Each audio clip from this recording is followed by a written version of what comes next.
Hello everybody, I finished my pickup project with the Yamaha YG-1212 and the Obsidian wire harness. Now I'm on a bit of a mission to restore this guitar after playing the crap out of it for about 12 months and filming 100 videos. Definitely needs a fret job. I have this crazy POV pick guard that I made just so I could fit everything in, and this bridge has seen better days. Now I love this bridge and everything's insulated and working perfectly. In terms of the Obsidian wire harness, I had to modify the body to get everything to fit in, so you can see all the gouging I had to do in the body. And I've got this YG-612 body here, and I don't want to do the same thing to it, so what I'm going to do is transplant back in the old wiring harness and pick guard, which fits these bodies perfectly. And the only thing I've changed is the bridge pickup is a super distortion. Now if you look, these pots are absolutely tiny, and also this capacitor is tiny, and I do have some bare knuckle replacements that I might trial out in that one. And I do have a Yamaha Goto GE 1996T gold bridge here, and I was going to transplant that in as well.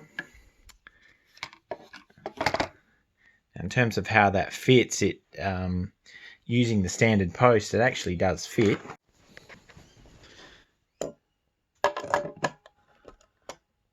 But the issue is these lock nuts actually foul the body, and also on the back side the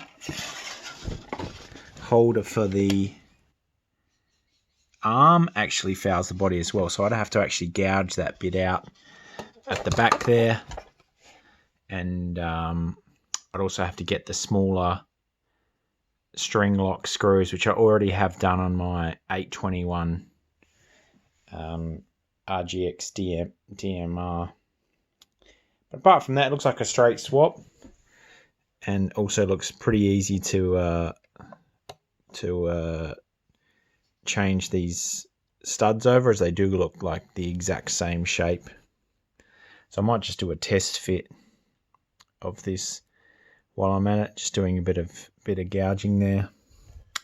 Now the other thing that's common on when fitting a GE is they have a very square edge, and this is a round edge, so actually I would need to round out a bit of the body there for that to fix.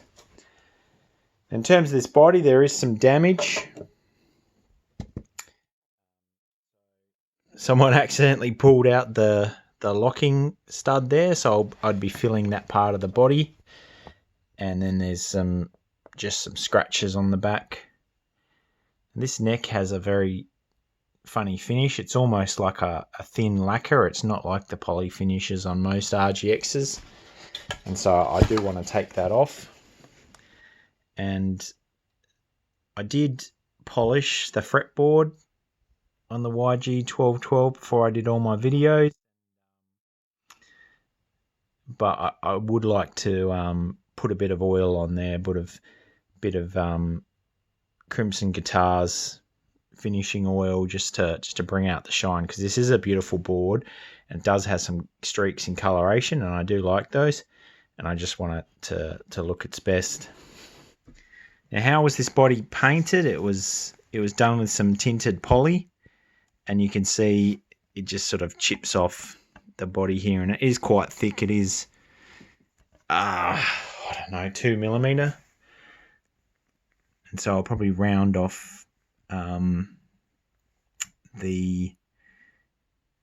edge of the logo, keep the logo as it is. I don't think there is a grain in the headstock, so if I do sand off this green on the headstock, it's probably going to be quite plain underneath. It's not going to have that beautiful Senash grain that you can see here on the body here. It's quite quite hard to get it in the light, but yeah, it's it reminds me of the old Yamaha Super Rock and Rollers. How they had a beautiful Senash body, or Japanese maple, I think they called it. Now this purple one is Alder, probably multiple pieces. So I think it is slightly heavier, but I will get the weight on those and just compare the specs before I switch them over. Now comparing these two pick guards, the shielding is a lot better on the stock one that came with the YG-1212, and in terms of other things, the ground cable on this one is quite short, so you can never get the pick guard away from the body. So using this extra long extension I've done to fit the Obsidian one end, that's going to help no end. Everything else about the two guitars is identical, including the claws and everything. So my WD Music trem stopper and everything should carry over from this one to this one. There should be no issues, and I should just have to undo the 4 screws here, swap the tremolo screws over, and everything else should transfer over exactly as it is.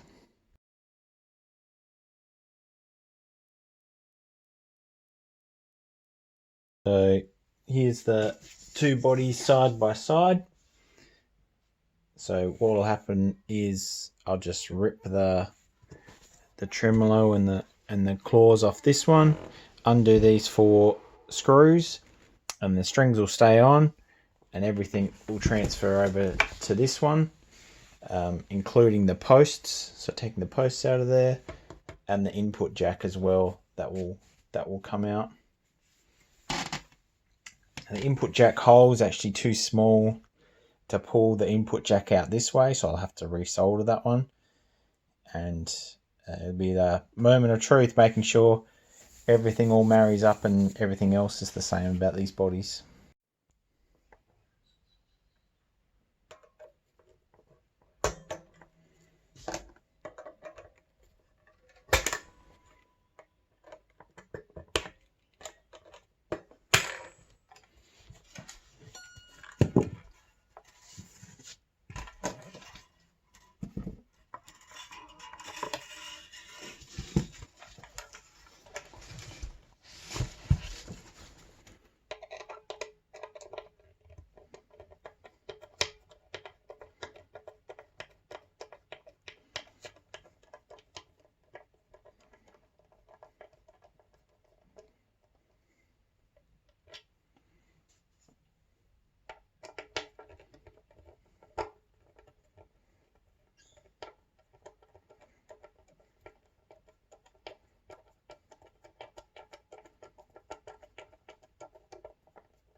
Here you can see the original wood of the body unpainted. Very snug neck joint. See someone's signature, something on there, and then the YG-1212 printed on there, so looks pretty good.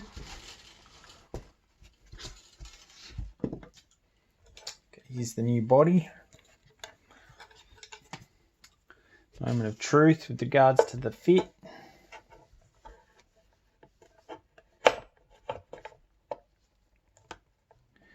Pretty good.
Boom. We have body connection. Transferred the trims posts over, but there's a little bit of play in this one, so I'm going to put a little bit more painter's tape around it just to close that gap. But the treble side seems fine. Interesting fact, when I had the perfect action on this bass side was about 2 millimeters lower than the treble side. Soldering is pretty stressful, which is why I have a solderless kit, but tested the electronics and everything seems to be working fine.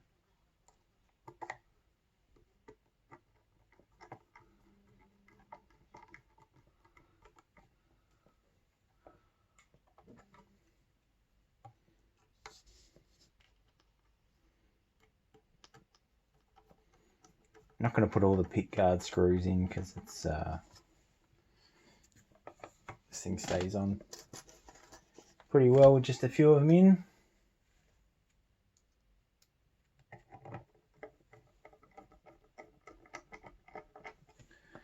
Boom.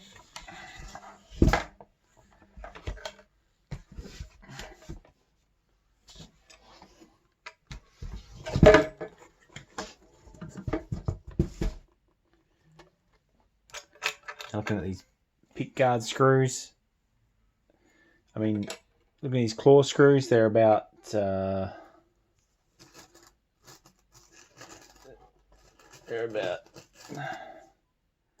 few turns too long. They should be about the length of a pick guard screw.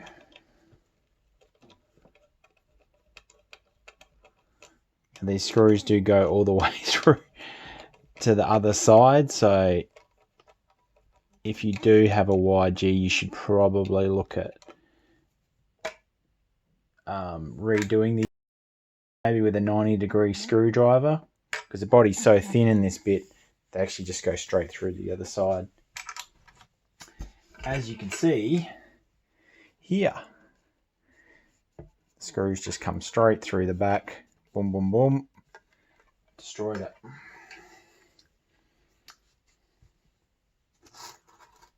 Check these measurements. Yeah. Okay, now this is the what do you call it? WD Music Trem Stopper one. Oh no, this isn't the trem stopper. This is the trem stopper one.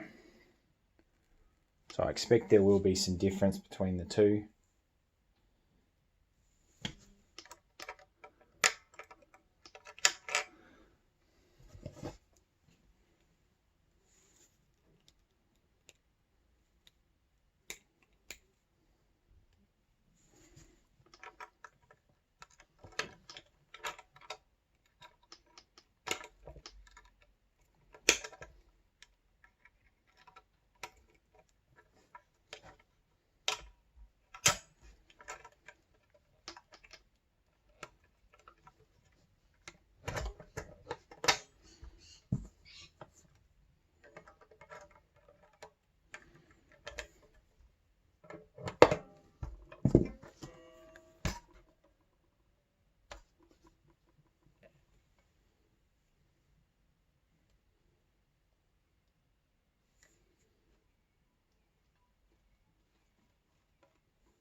Let's run into our first issue. The pick guard is too close to the tremolo. It's actually touching at the moment.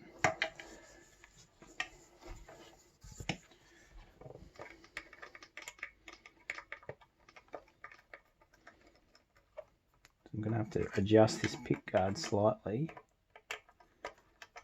so the tremolo can do its thing. Otherwise, we'll be fighting a battle all day.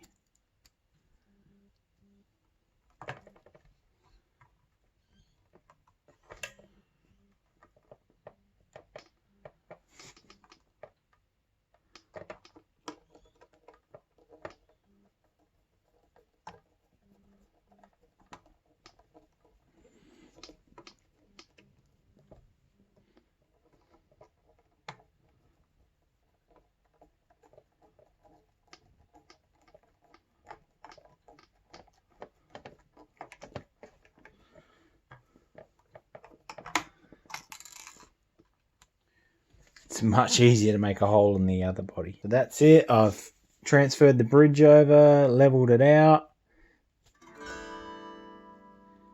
Intonation is exactly the same because truss rod hasn't moved and the bridge is the same and the scale length's the same and the manufacturing tolerance on these guitars is absolutely fantastic.